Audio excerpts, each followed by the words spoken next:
As 7 leis espirituais do sucesso. Por Deepak Chopra. Versão brasileira Centauro.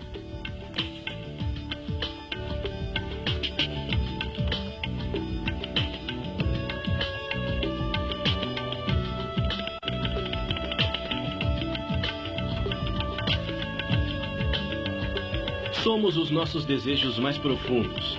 Assim como são nossos desejos, assim é nossa vontade e também são nossos atos.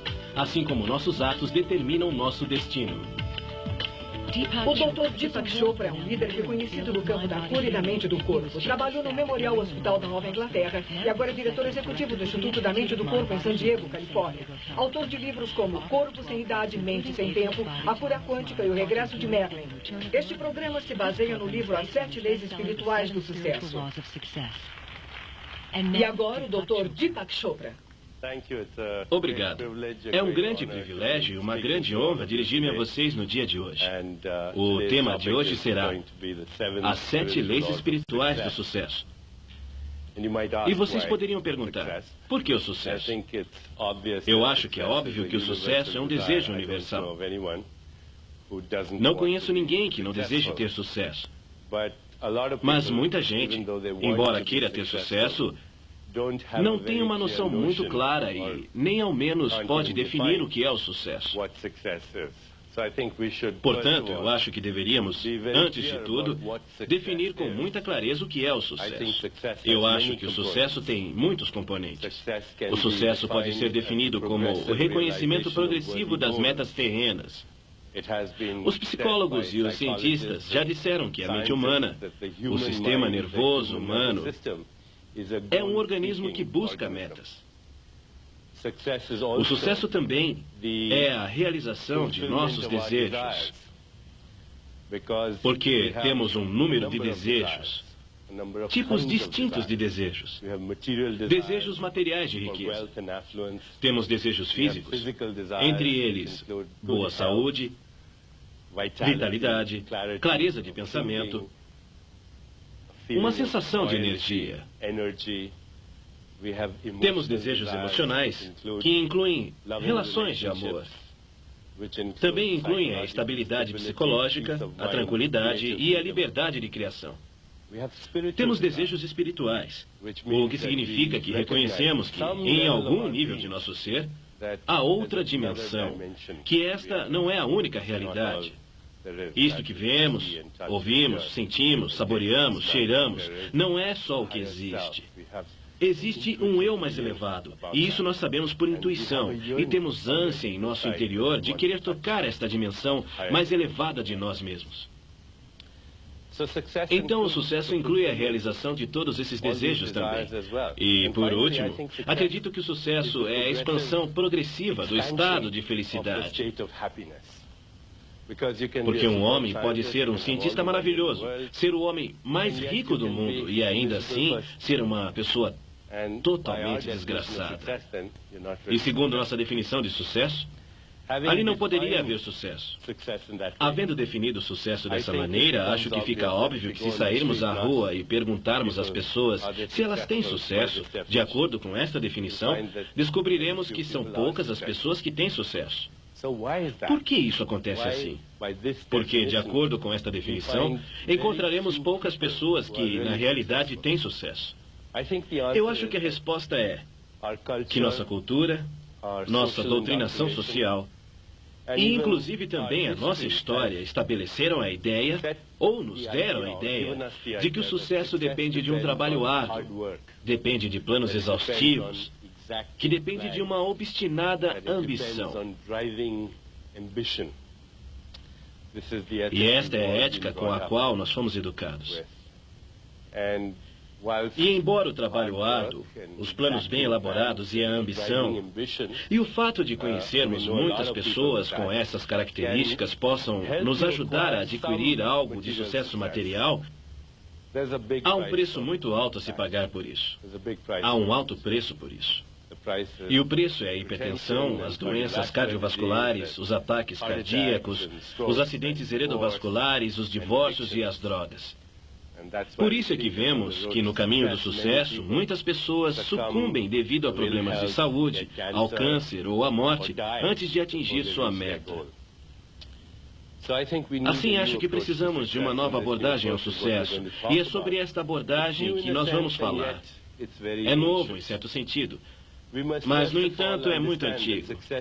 Primeiro devemos aprender que o sucesso é uma viagem e não um destino. E que o sucesso chega através de uma compreensão adequada de quem somos realmente. Compreensão real da realidade, de uma maneira verdadeira. Não somos apenas uma máquina que aprendeu a fabricar pensamentos. Não somos apenas corpos humanos com experiências espirituais ocasionais. Um verdadeiro conhecimento de nós mesmos inclui compreender a existência humana como um todo de mente, corpo, alma, espírito e ambiente. E eu acho que vocês assistiram à palestra que eu dei sobre corpo, mente e alma. Devem estar familiarizados com esse diagrama. Eu falei sobre esse diagrama na última conferência que dei. Mas para recapitular muito rapidamente o que dissemos antes, somos um corpo feito de matéria e energia. Somos um ego, intelecto e mente, o que chamamos de corpo sutil. E somos uma alma e um espírito. Nosso verdadeiro eu está composto por todos estes estratos diferentes da existência. E quando compreendemos a mecânica através da qual a consciência pura ou o espírito se transforma nesta alma e então no ego, no intelecto da mente e, finalmente, no corpo, através do qual experimentamos o mundo, uma vez que temos esse conhecimento, uma vez que o compreendemos, então compreendemos a lei espiritual. Porque a lei espiritual não é outra coisa que aquela lei que permite o desenvolvimento sequencial do que não é manifesto, para chegar ao mundo do manifesto. É o fluxo espontâneo de inteligência, o fluxo espontâneo de energia e informação, o qual existe em tudo que vive. Tudo o que vive. Quer se trate de uma folha de pastagem, de um corpo humano, ou uma célula do corpo humano, ou uma flor, ou de um inseto. Sempre vemos este fluxo da inteligência, esta força animadora da vida. Esta força animadora da vida que, ao se desenvolver dentro de si mesma, começa a criar tudo o que existe no mundo da forma e dos fenômenos. E isto nos traz então a primeira, realmente a primeira lei do sucesso, que é a lei da potencialidade pura. A lei da potencialidade pura diz que, em meu estado essencial, eu sou o espírito. Que o espírito pode ser abstrato, misterioso, mágico, incompreensível, inefável, indefinível, mas é real. E é o meu ponto interno de referência. As pessoas já utilizaram outros termos para definir este derradeiro terreno da criação ao qual eu denomino de espírito. A ordem implícita, a partir da qual se desenvolve tudo. David Bauman, um eminente físico, a chamou de a ordem envolvente, a partir de onde tudo se desenvolve. A ordem desenvolvida é o mundo da forma e dos fenômenos. Os cientistas e físicos o chamam de campo unificado. Nossa experiência subjetiva desse campo é só o que conhecemos disto. Nós o experimentamos, sentimos esta pureza, o conhecimento puro, o silêncio perfeito, o conhecimento perfeito, o equilíbrio perfeito. Nós nos sentimos invencíveis. Há simplicidade nele, há alegria nele. E quando se transforma em nosso ponto interno de referência, quando levamos a consciência dele para onde quer que seja, então já não temos referência com relação aos objetos. Quer dizer, o ego já não é nosso ponto interno de referência. Já não nos sentimos facilmente influenciados por outras pessoas. Já não somos facilmente afetados pela crítica. Já não temos tanto medo dos desafios, porque sabemos que a nossa fonte é a fonte de tudo o que há na criação. Para nos colocarmos em contato com este campo da potencialidade pura, temos que dedicar-lhe tempo, isto é, temos que dedicar nosso tempo a nós mesmos. Vocês passariam uma vida inteira com um estranho E, não obstante, há muita gente que passa a vida inteira com estranhos, e com um estranho. E esse estranho é o seu próprio eu interior. Esse estranho é o seu próprio eu interior. Quando chegamos a este eu interior, e vou usar este outro diagrama aqui para mostrar que este eu interior é a fonte de tudo, é quando ocorre a geração do processo criativo na quietude da mente. É a organização do dinamismo da quietude do espírito que chamamos de mente, e é o atuar. E o fazer no mundo da forma e dos fenômenos que se fazem através do corpo. Então, é quando queremos nos conhecer e conhecer a totalidade de tudo. Temos que fazer isso com essa mente que cria tudo e que cria tudo o que está na existência. É a fonte da criação. É a consciência pura, nossa natureza essencial. Se nos alinhamos com esse poder, nos alinhamos com o poder que cria tudo no universo. E para fazer isso, temos que começar a chegar lá. E a forma de chegar lá, a forma de aplicar a lei da potencialidade pura, é através da experiência do silêncio. Eu gostaria então de resumir hoje a primeira lei que é: eu sou o espírito puro. E a forma de entrar em contato com esse espírito puro é dedicar tempo todos os dias para estar em comunicação com a natureza e presenciar o silêncio e a inteligência que existe em tudo. Dedico tempo todos os dias para fazer silêncio e meditação. Dedico tempo para não julgar, porque ao fazer julgamentos, crio silêncio em meu diálogo interno. E quando crio silêncio em meu diálogo interno, eu não me ponho em contato com o campo da potencialidade pura. Então, neste momento, na verdade, eu gostaria de ler para vocês um poema que encontrei de Tagore, que fala um pouco do que nos acontece quando experimentamos a natureza. E, através da natureza, o espírito puro. Ele diz: o dia em que floresceu a flor de lótus, minha mente estava no silêncio e não a conhecia. Minha cesta estava vazia e não via a flor. Só que, de vez em quando, sentia uma tristeza e despertei de meu sonho e senti um rastro doce de uma fragrância estranha ao vento do sul. Essa fragrância fez com que o meu coração sofresse de saudade, e me pareceu que era o alento do verão que procurava se completar. Eu não soube, neste momento, que estava tão perto do que era meu, e que essa perfeita suavidade havia florescido em meu próprio coração. Isso é o que sucede. Isso é o que sucede quando experimentamos a potencialidade pura. Eu gostaria que todos nós, então, compreendêssemos que, ao dar nossos passos em direção ao sucesso, a primeira coisa que temos que fazer é nos colocarmos em contato com a fonte de tudo que já foi criado. Devemos entender que, bem no fundo de nós mesmos, está este campo, que é a fonte de tudo.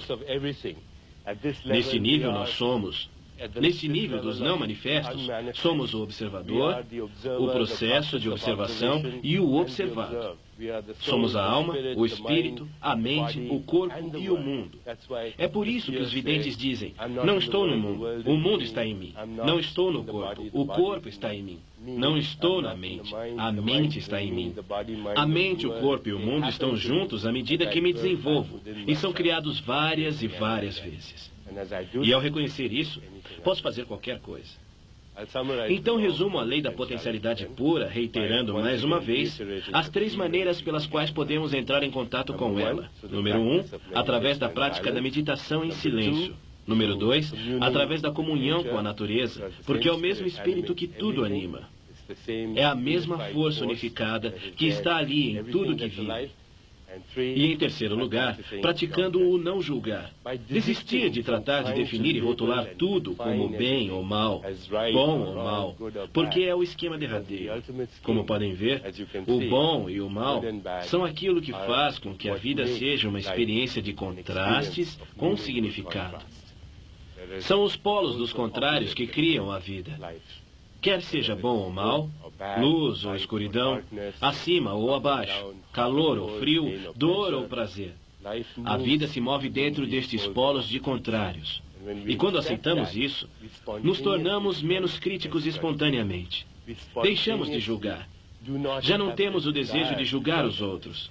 E quando não temos esse desejo de julgar os outros, isso cria um silêncio em nossa mente. Há uma oração lindíssima que li em alguma parte que diz: hoje não julgarei nada que acontecer. E ao não julgar nada que acontecer, criarei o silêncio em minha mente. E ao criar o silêncio em minha mente, eu me comunicarei e entrarei em comunhão. E terei essa reunião com a mente cósmica que está dirigindo e orquestrando a máquina do universo. A mente cósmica nos sussurra nos espaços de silêncio entre o pensamento. As pessoas já chamaram isso de intuição, revelação, conhecimento súbito, ou inspiração, ou criatividade.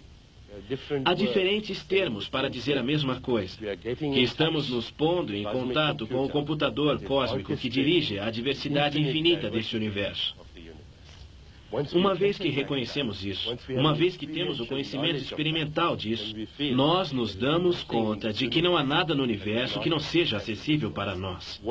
O que a mente humana puder conceber e imaginar, ela pode criar, porque vamos àquela fonte que tudo cria. Esta, então, é a primeira lei. E, à medida que avançamos neste programa, quero falar a vocês sobre as 7 leis que são os princípios da natureza. Que são os princípios através dos quais a natureza se manifesta na diversidade infinita da vida. Ao fazê-lo, veremos como isto vai nos ajudar a realizar todas as metas que temos. Metas materiais, emocionais, espirituais. Todas elas. Obrigado.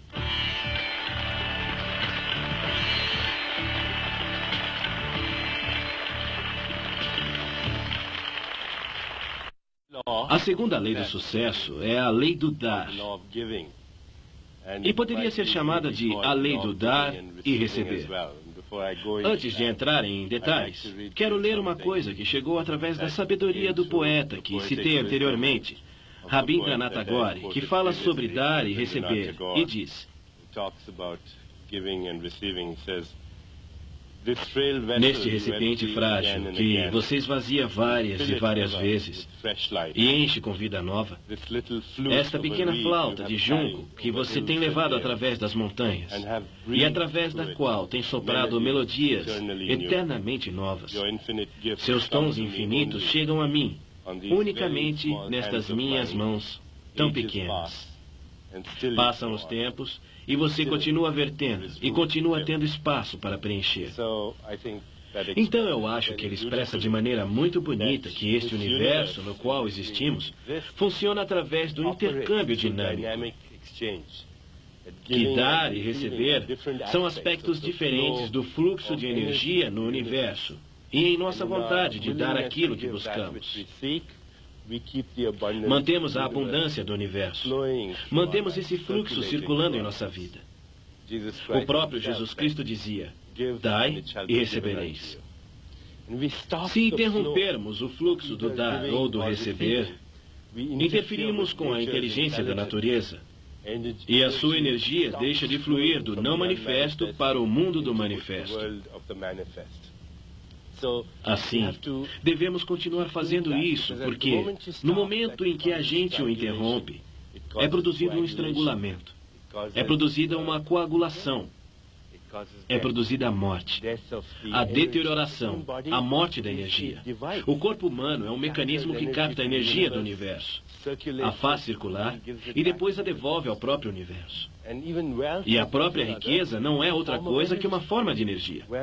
A riqueza, os luxos, todas as coisas que a gente deseja na vida são formas de energia que se expressam através de nosso corpo. Uma coisa muito importante ao dar é tomar consciência da intenção por detrás do dar. Porque quando damos com uma atitude alegre, com uma atitude de felicidade, o dar em si mesmo se converte na meta. O dar se converte na viagem, na meta, na felicidade, na própria exuberância. Traz uma realização espiritual e emocional. Imediatamente, há uma gratificação. E então, nesse mesmo instante, surgem estas coisas materiais.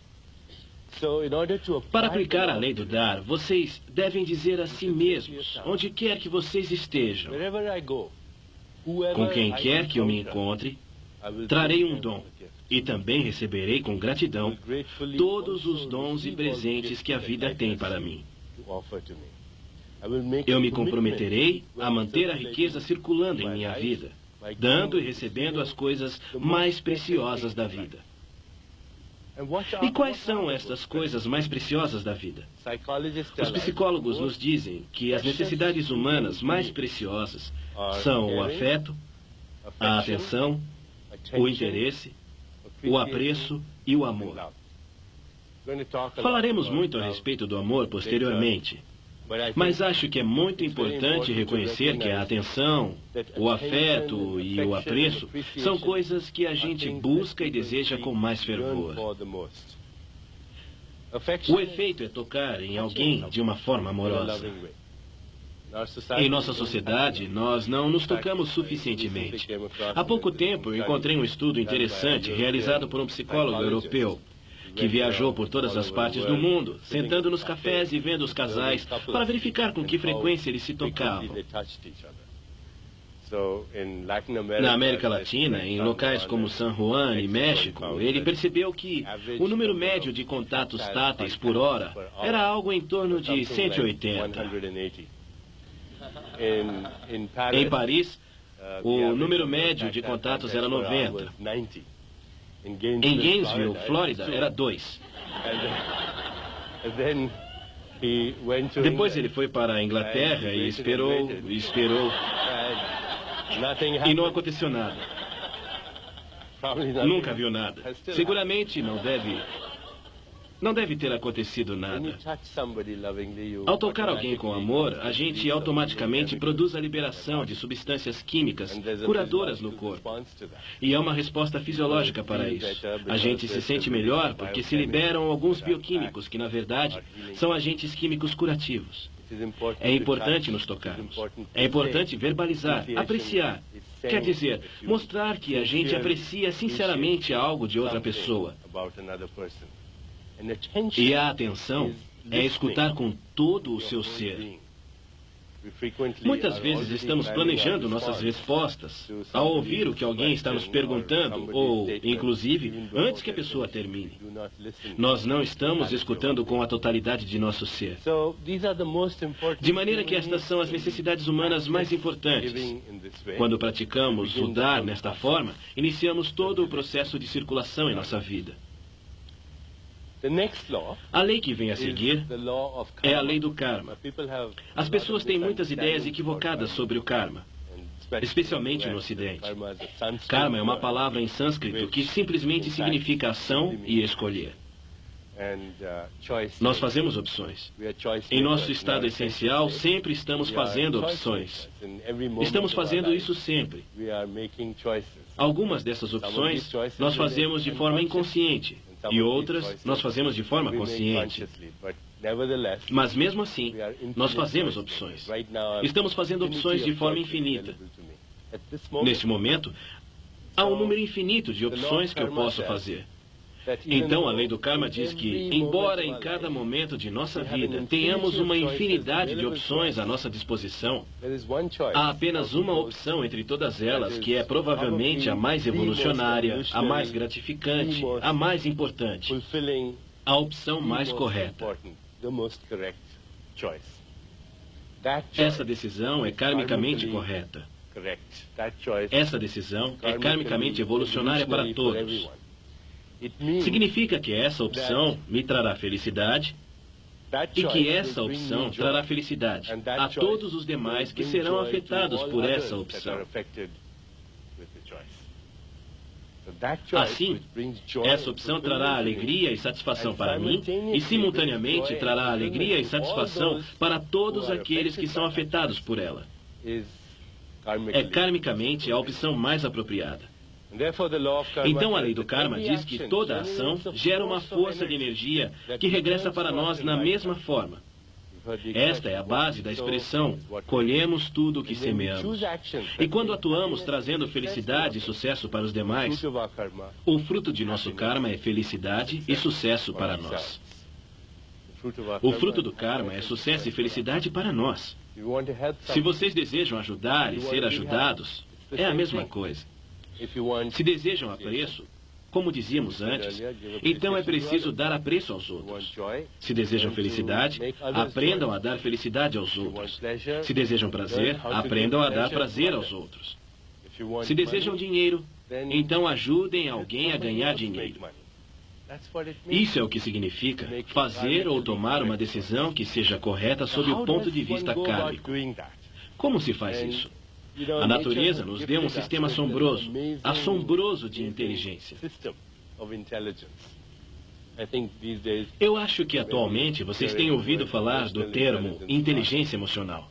Ou talvez estejam familiarizados com a noção da intuição também, a qual também lhes permite tomar decisões que são corretas sob o ponto de vista kármico. A natureza nos dotou de um sistema de computação assombroso em nosso corpo, que é a sensação.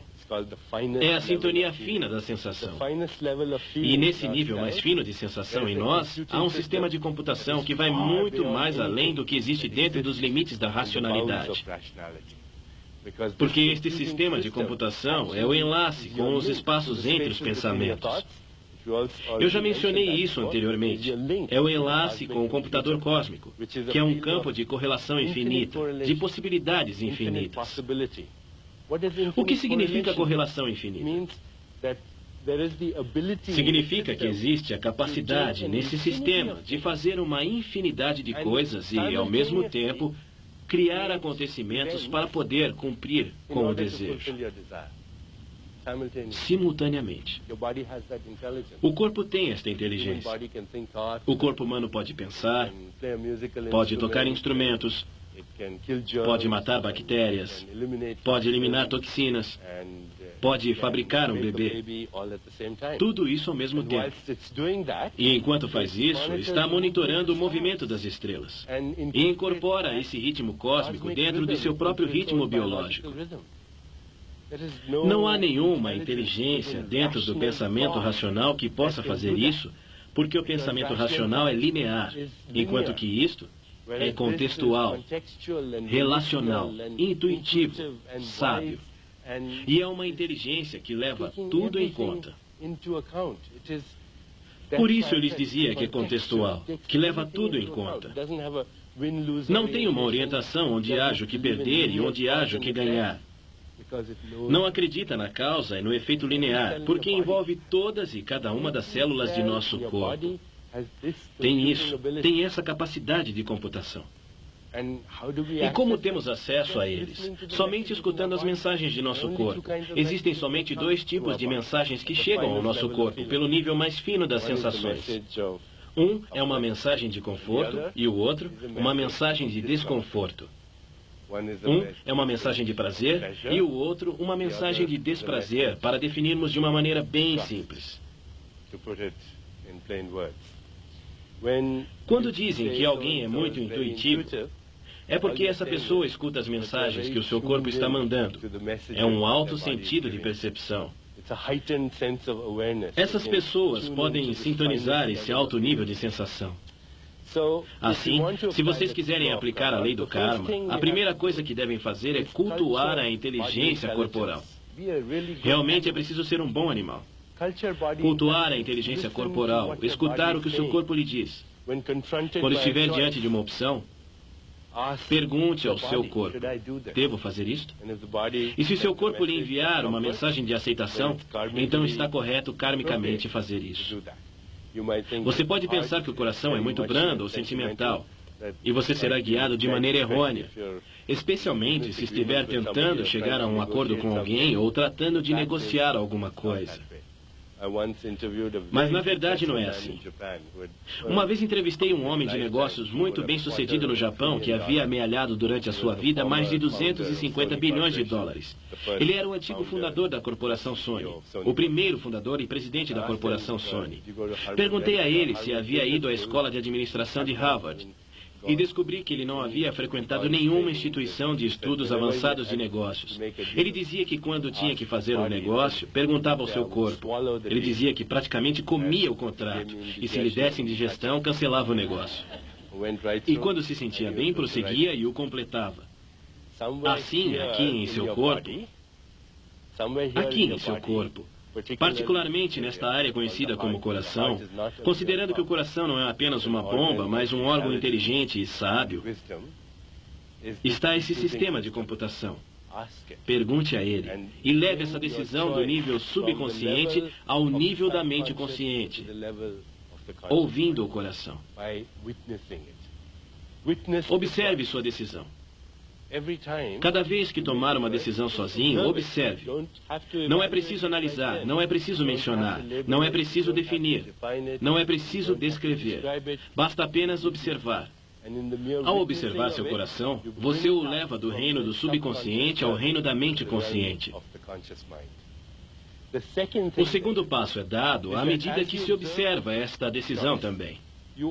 Apenas observando a decisão, se podem ver as consequências que esta trará. E no meio da observação desta decisão, você deve se perguntar: esta decisão trará felicidade e sucesso para mim? Trará felicidade e sucesso a todos aqueles que são afetados por ela? E depois pergunte ao seu corpo.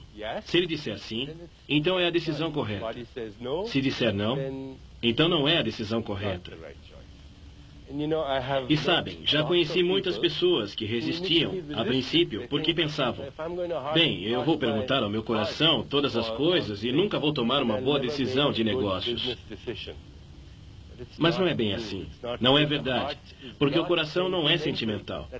Esse é um conceito errado. O coração é sábio. E há uma grande diferença entre sentimentalismo, sabedoria e sobriedade. Carlos Castaneda uma vez disse: não precisamos de sentimentalismos para ir pelo caminho da espiritualidade.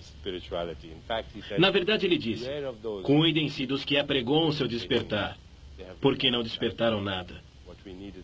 O que precisamos é de sobriedade. E quando temos sobriedade, observamos as consequências e pedimos conselhos ao nosso corpo. Assim, se quiser atuar de imediato, tome sem perda de tempo a decisão. Pedirei conselhos a meu coração e vou me guiar por essa mensagem de conforto e desconforto. E à medida que faço isso, aplico a lei do karma para criar todas as coisas que desejo em minha vida. A lei do karma. Porque o karma é literalmente o software da alma. Voltemos a este diagrama do corpo físico, o corpo sutil e o oceano causal. O corpo causal é a parte onde residem a alma e o espírito, e o karma é o software da alma. Cada ato que realizamos cria uma lembrança, e cada lembrança cria desejo, e cada desejo é a causa de uma nova ação. Então a lembrança, o karma e o desejo são um software. E se pensarmos um pouco nisto, reconheceremos que todos são a mesma coisa. Porque sem recordação, não há desejo. Sem desejo, não há ação, não há karma. E sem karma, não há recordação. De maneira que todos são a mesma coisa. E cada pensamento que temos, cada um dos pensamentos que temos, é gerado em nível kármico. Por isso é que estou totalmente contra a noção de que devemos procurar ter pensamentos positivos. É como dizer a uma pessoa: não pense em elefantes cor-de-rosa, se isso fosse a única coisa em que a pessoa pensasse. Não podemos fazer um esforço para ter uma atitude positiva. A atitude mudaria e os pensamentos mudariam espontaneamente se suas decisões forem apropriadas do ponto de vista kármico, porque são as decisões kármicas as que geram os pensamentos. Então, cada pensamento que temos, ou é uma recordação, ou um desejo. Lembrem-se disso. Não há outro tipo de pensamento. Cada um dos pensamentos que temos, ou é uma recordação, ou um desejo. E essa é outra forma de decidir, que são ou uma interpretação, ou uma decisão. E em nosso estado essencial, nesse campo de potencialidade pura, somos pessoas que selecionam até o infinito. Somos interpretadores infinitos em cada momento de nossa vida. Podemos entrar em contato com o software de nossa alma, e quando entramos em contato com o software de nossa alma, através desta seleção consciente, a partir desse nível que desejamos, estas leis, a lei do karma e a lei do dar, em certo sentido, estão relacionadas, porque dar é karma, é criar. A potencialidade para certos acontecimentos no espaço é o futuro.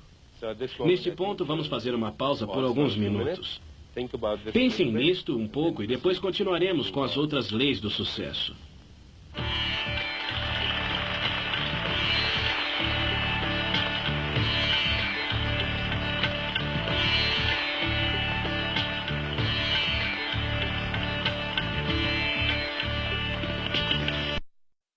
Quando eu lhes falava sobre a lei do karma, quando as pessoas ouvem a palavra karma, como não estão muito familiarizadas com ela, parecem sentir que karma é um universo de determinismos. Vivemos em um universo determinista, onde tudo está ordenado pelo karma, ou existe a livre vontade e, obviamente, o livre-arbítrio. E, naturalmente, os filósofos têm debatido através dos séculos toda esta proposta. É um universo de determinismos ou é um universo de livre-arbítrio? E a resposta parece ser que, simultaneamente, são as duas coisas. Se a pessoa não tiver consciência, é porque vive em um universo totalmente determinista. E muitos de nós somos assim. Somos modelos pavlovianos que salivamos quando ouvimos o soar da campainha e reagimos a todos os estímulos da rua. Se ouvimos um elogio, nos sentimos felizes. Se ouvimos uma ofensa, nos sentimos irritados pelo resto da vida. E isso é o que chamamos de liberdade. Mas não é liberdade. É um universo determinista, se a gente não tem consciência disso. Mas nós temos consciência. E a espiritualidade não é outra coisa, senão um avanço no sentido desse terreno da consciência que está mais consciente. De modo que, afinal, chegamos a ser conscientes da própria consciência. E é ali para onde vamos todos. Inclusive aqueles de nós que nos esforçamos, porque a evolução é a natureza da vida. Mas quero que vocês se lembrem que o karma é, na verdade, a derradeira afirmação da liberdade. Vou ler para vocês o que disse Swami Vivekananda sobre o karma. Karma é a afirmação externa da liberdade humana. Nossos pensamentos, nossas palavras e atos são os fios da rede que tecemos ao nosso redor. E a lei do karma, então, leva à lei seguinte, que é a lei do menor esforço. A lei do menor esforço. Vou ler para vocês o que diz aqui sobre a lei do menor esforço. Ele diz: um ser íntegro sabe ir sem ir, ver sem olhar e realizar sem fazer. De maneira que, o que é que diz a lei do menor esforço? A lei do menor esforço nos diz que a natureza, que a inteligência da natureza, funciona com uma faculdade enorme, com despreocupação, com muita harmonia, com amor. E quando utilizamos as forças da harmonia, a felicidade, o amor e o riso, criamos o sucesso e a boa fortuna com toda facilidade. Vejam a natureza. Por acaso as aves se esforçam para voar? Por acaso este pelo está se esforçando para sair de minha pele? E o óvulo? O óvulo fecundado está fazendo um esforço para se converter em um ser humano? Não há esforço algum na natureza. Devemos observar a inteligência da natureza e como é a inteligência da mente total. Da mente total, onde há geração de processos criadores. Organização no dinamismo, da quietude e ação. Cada processo da criação passa por estes três elementos: geração, organização e ação. Pois isso é mente total. E quando há acesso à mente total, não há espaço para o esforço. Não pode haver esforço. O princípio operativo da natureza é o obter mais fazendo menos.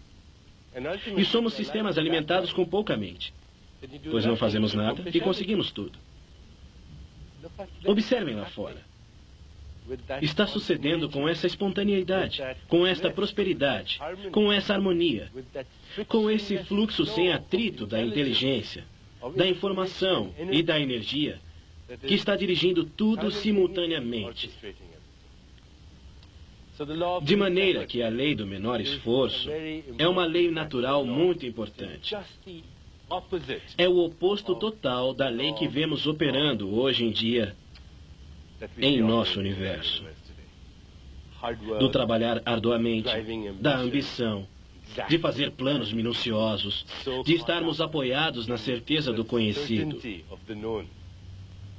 O conhecido é uma prisão. É no desconhecido que encontramos o campo no qual devemos entrar.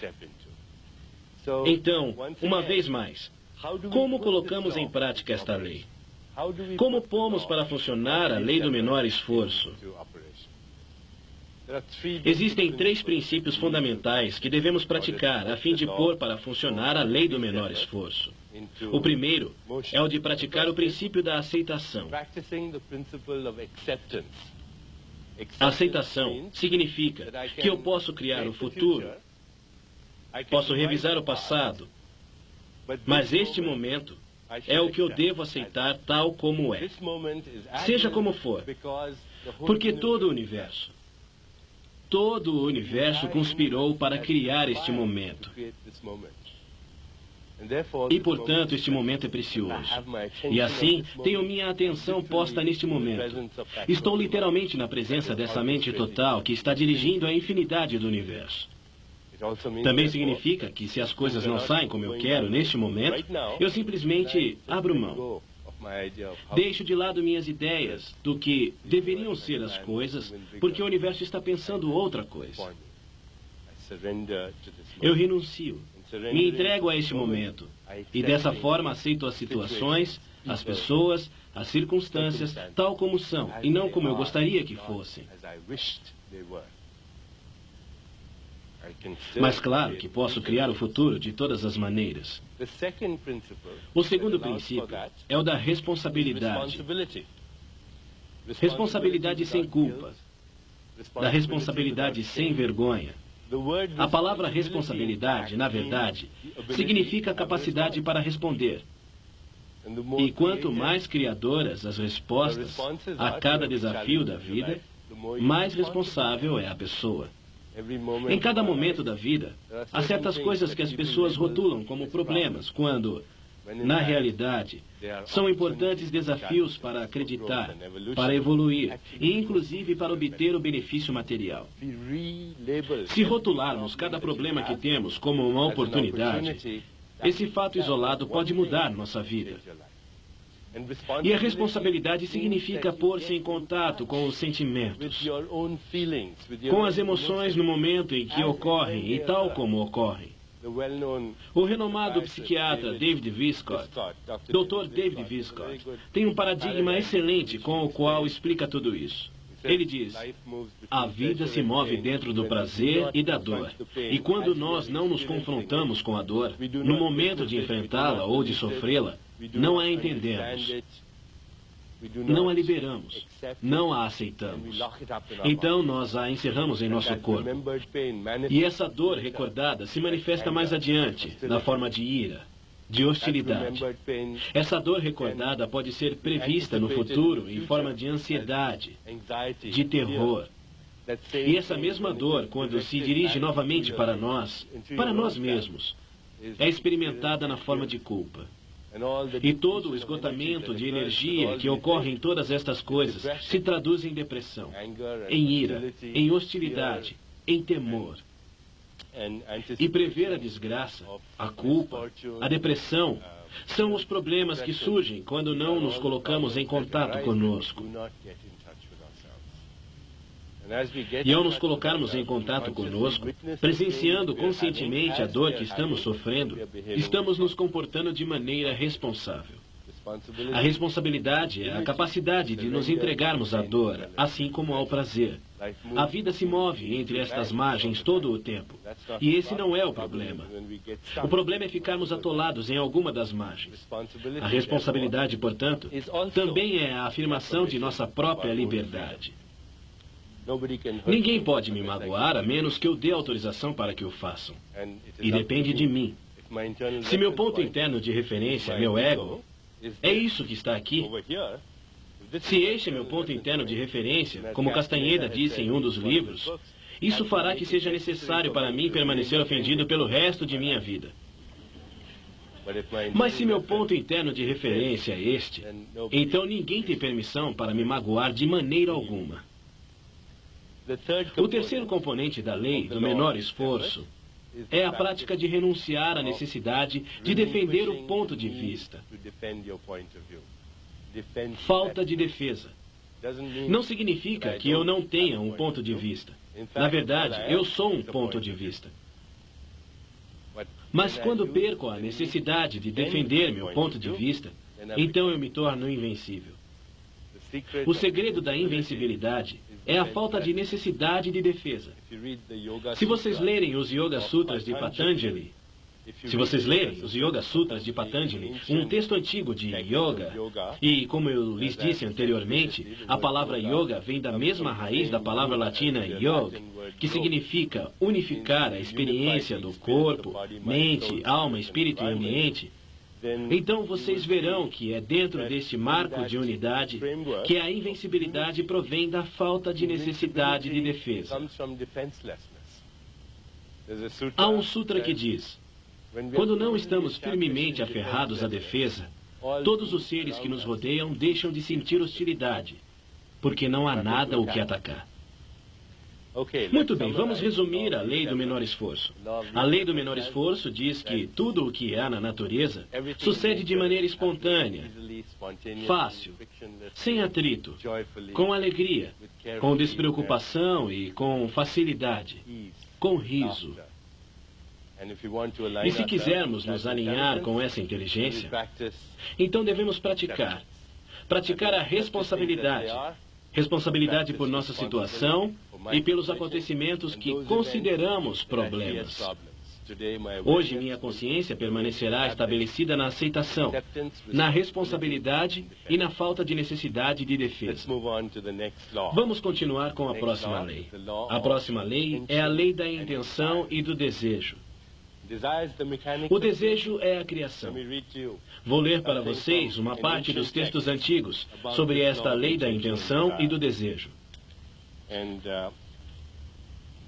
E este é o hino da criação, de Rig Veda, um dos textos antigos mais conhecidos pela mente humana.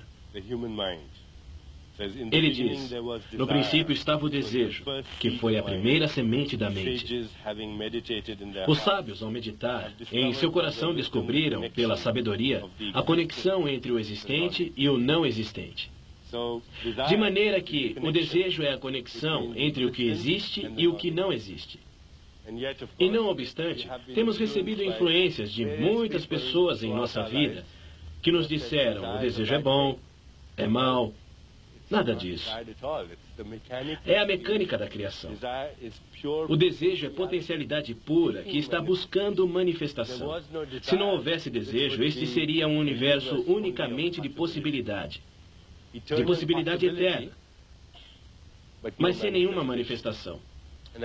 E eu lhes dizia antes que o desejo, o karma e a recordação são a mesma coisa. De maneira que o simples fato de ter um desejo significa que nós vamos cumpri-lo, ou, do contrário, não seria parte do software kármico. De maneira que, o que é a lei do desejo e da intenção? A lei do desejo e da intenção diz que é inerente a toda intenção e desejo a própria mecânica da realização.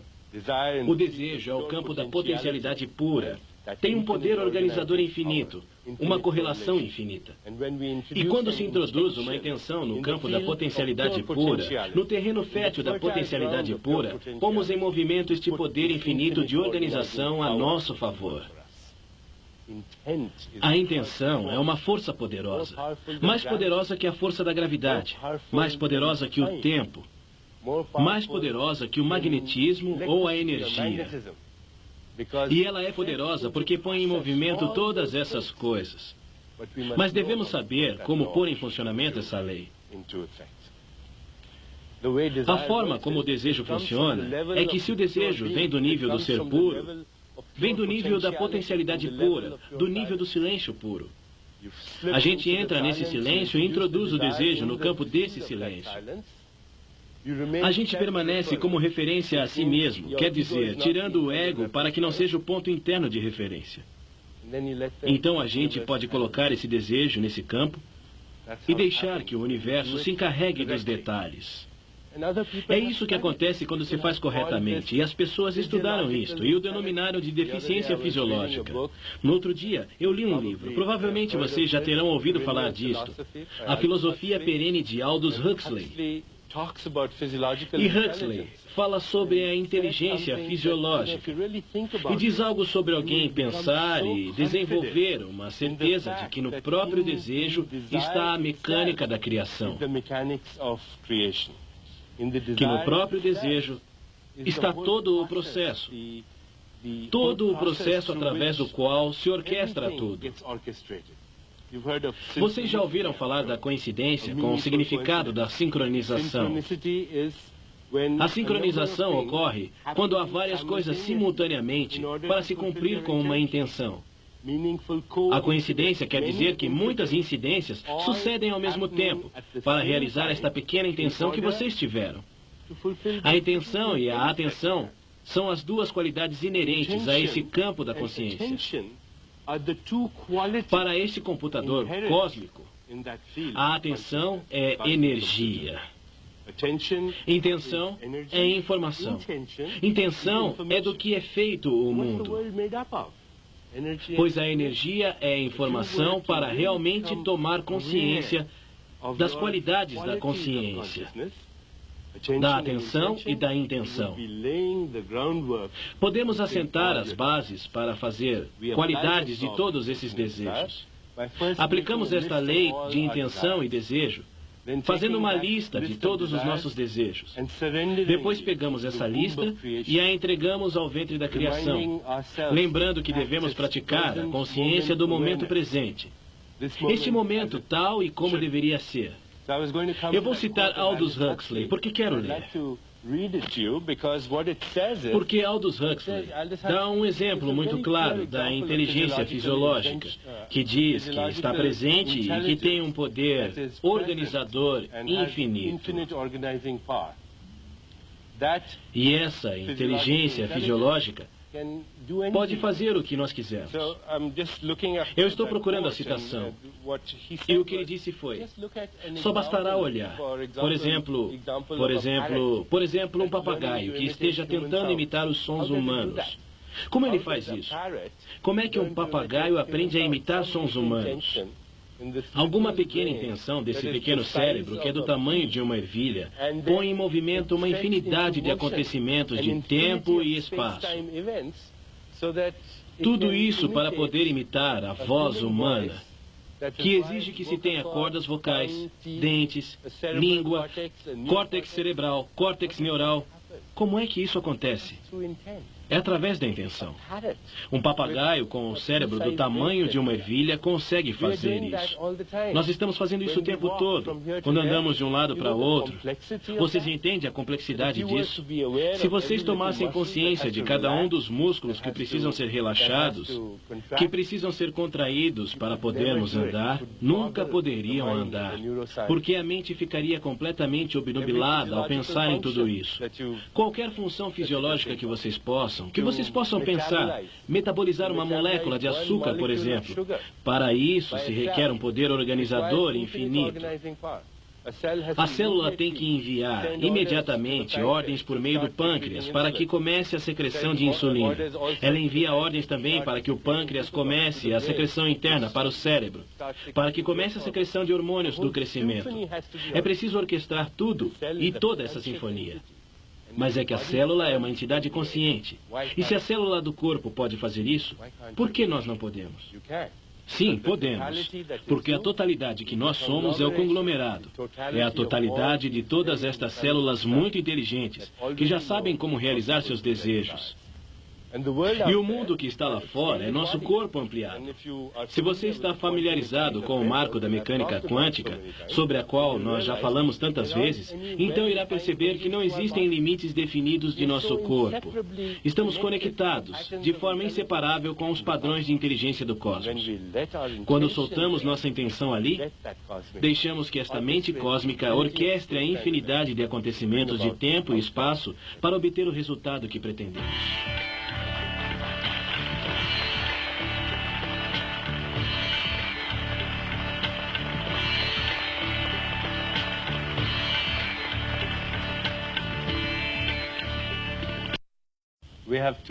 Restam outras 2 leis do sucesso para vermos. E assim teremos coberto as 7 leis espirituais do sucesso. A partir do momento que começamos a cultivar estas leis do sucesso em nossa consciência, na verdade, eu sugiro que todos os dias vocês dediquem sua atenção a uma lei. Digamos que no domingo será a lei da potencialidade pura, na segunda-feira a lei do dar, na terça a lei do karma, na quarta a lei do menor esforço, na quinta a lei da intenção e do desejo e etc. Se fizerem assim, vocês verão que logo será a sua forma de atuar, de pensar, de comportar-se e espontaneamente vocês começarão a encontrar o sucesso em todos os aspectos de sua vida.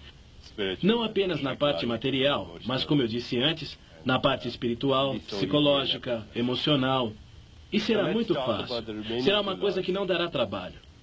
Falemos então das outras leis. Na sexta-feira, a lei é a lei do desapego. E eu gostaria de ler para vocês novamente um texto antigo, o Mandakal Upanishad, com respeito à lei do desapego. O Upanishad, que é um antigo texto sagrado de tradição védica, diz: como 2 aves douradas, sentadas na mesma árvore, sendo amigas íntimas, o ego e o eu vivem no mesmo corpo. O primeiro consome os frutos amargos e doces da árvore da vida, enquanto que o outro observa, desapegado. O que significa isso? Significa que temos dois centros de ser que operam simultaneamente em nós o tempo todo. Vamos voltar a esse diagrama. Um deles é o ego, que é o nosso estado de referência aos objetos, onde nós veremos a nós mesmos através dos olhos de outras pessoas. O ego vive atemorizado sempre, porque todas as suas atuações prevêem sempre uma resposta. E ele está sempre se perguntando se está certo, se está errado. Qual será a reação lá fora se eu fizer isto? Mas esse temor é um ego que está ferido. E o espírito é esta outra parte de nós que está além desta máscara do ego. O ego está onde também se fabrica o tempo. O espírito não tem tempo. É esse fator sem tempo que está presente em todas as experiências. Quando o ponto interno de referência muda e deixa de ser o ego para ser o espírito, nós nos convertemos espontaneamente em testemunhas alertas de nosso próprio eu. E nesta observação alerta, há desapego, há desprendimento. E no desprendimento, a gente reconhece que ele não é os personagens que representa. Que na verdade pode ser nosso destino desempenhar uma infinidade de papéis, mas que nós não somos os papéis que desempenhamos. Agora estou representando o personagem desta pessoa que escreve livros e faz conferências. Mas esse sou eu? Porque assim que terminar, eu irei para minha casa e provavelmente ligarei para o meu filho em Nova York e desempenharei o papel de pai. E talvez amanhã eu telefone para o meu pai na Índia e estarei desempenhando o papel de filho. Telefonarei para minha esposa e estarei representando o papel de marido. Se ligo para um paciente, estarei representando o meu papel de médico. Esses são papéis que estou representando. E eu tomo consciência do fato de que estou representando esses papéis. E paro para me identificar com os papéis que represento.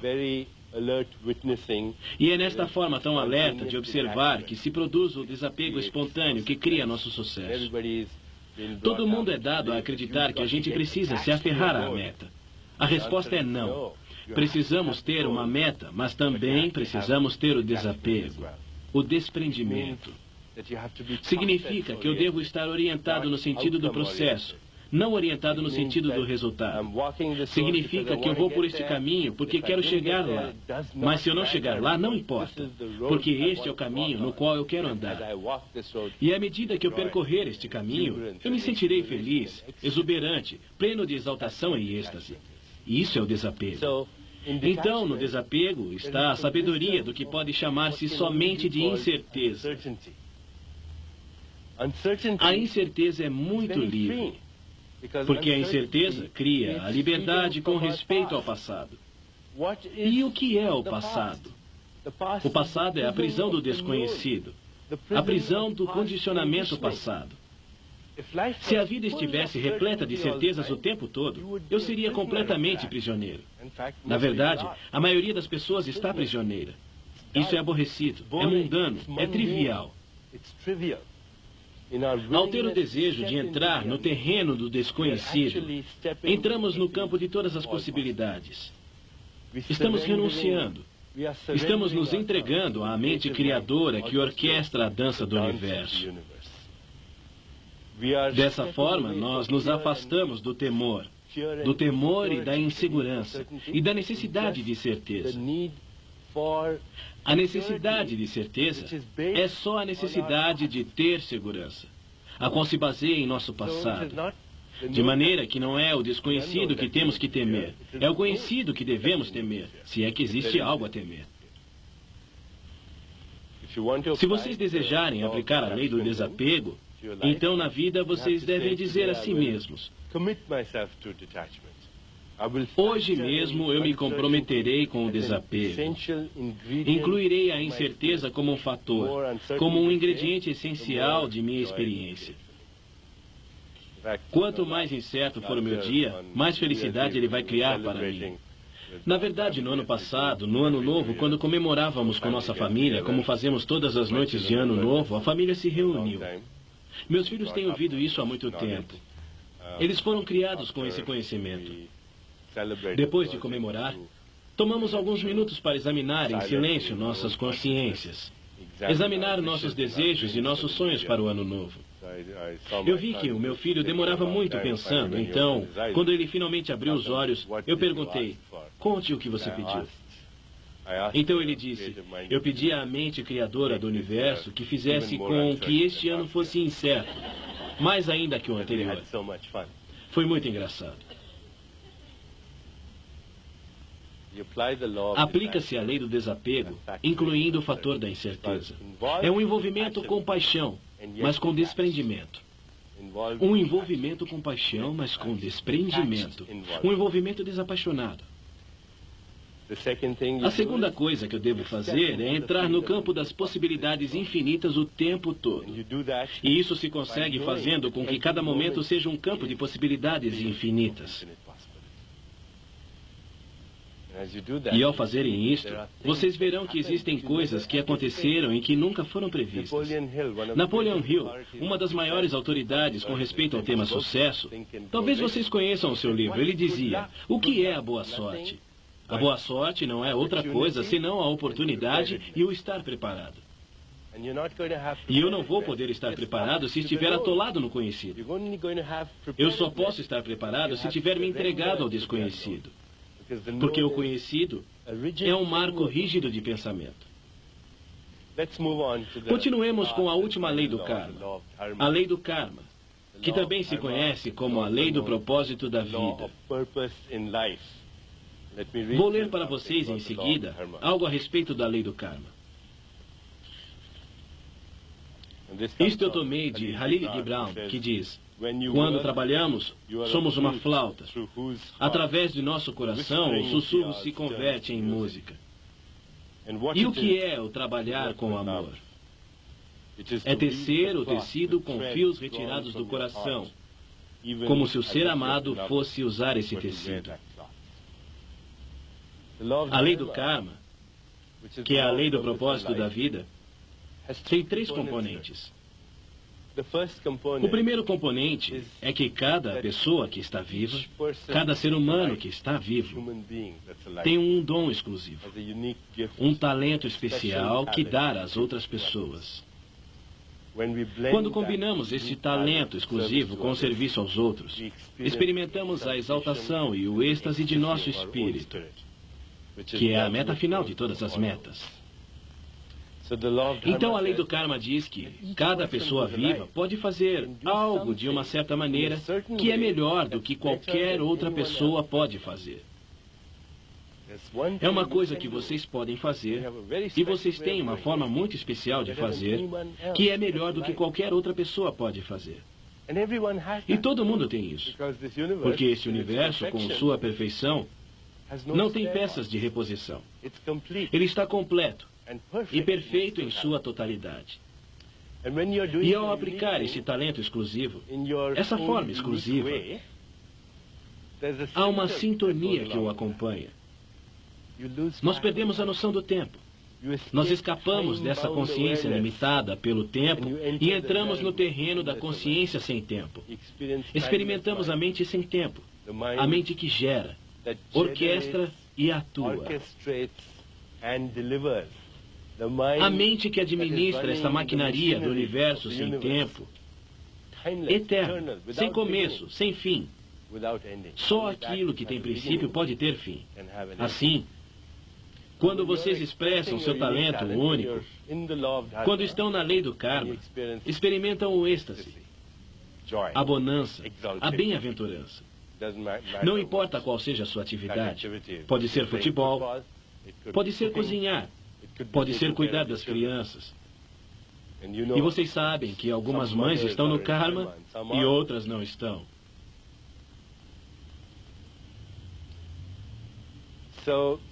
Então, esse é o primeiro componente. O segundo componente da lei do karma diz que estamos aqui para nos ajudar. Estamos aqui para nos ajudar. Se mudamos esse diálogo interno e deixamos de perguntar a nós mesmos o que posso ganhar para como posso dar, passamos a receber espontaneamente o que desejamos. Porque o diálogo interno do ego sempre está pensando, o que posso ganhar? O que posso ganhar? O que posso ganhar? O diálogo interno do espírito, porque o espírito é aquele domínio de nossa consciência onde experimentamos nossa universalidade, o espírito está sempre dizendo, como posso ajudar?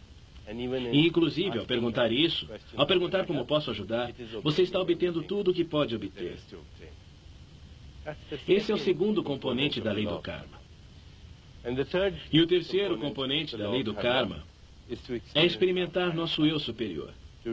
É reconhecer, como o padre Teilhard de Chardin disse uma vez, que não somos seres humanos que têm experiências espirituais ocasionais, mas somos seres espirituais que têm experiências humanas ocasionais. Quando estes três componentes da lei do karma se põem em marcha, então tudo é possível. Se você deseja aplicar a lei do karma, então diga, hoje eu me comprometo em nutrir de maneira amorosa esse Deus, essa deusa em embrião que tenho dentro de minha alma. Faça uma lista de seus talentos exclusivos e pergunte a si mesmo todos os dias, como eu posso ajudar? Como eu posso servir? Como posso colocar esses talentos exclusivos a serviço da humanidade? Enquanto meus filhos cresciam, eu ia lhes dizendo estas coisas desde o princípio.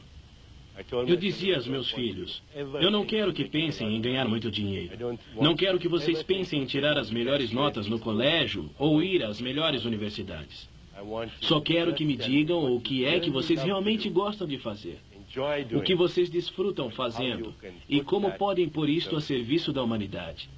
E vocês terminarão indo aos melhores colégios e tirando as melhores notas. E tudo isso. Mas não tenham isso como uma obsessão. Porque quando a pessoa está sintonizada com o karma, então tudo vem espontaneamente e sem esforço. A lei do karma diz literalmente, nós somos deuses em embrião. E isto pode soar como uma blasfêmia. Mas como poderíamos não estar conectados com essa fonte que tudo cria? Se essa é a fonte de nosso próprio ser, não há outra coisa mais além de Deus. E esses deuses e deusas em embrião são impulsos de inteligência, são estados de consciência que provêm dessa mente universal, que provém desse campo universal de possibilidades infinitas. E estes deuses somente têm um desejo. Eles desejam nascer. Obrigado. Thank you.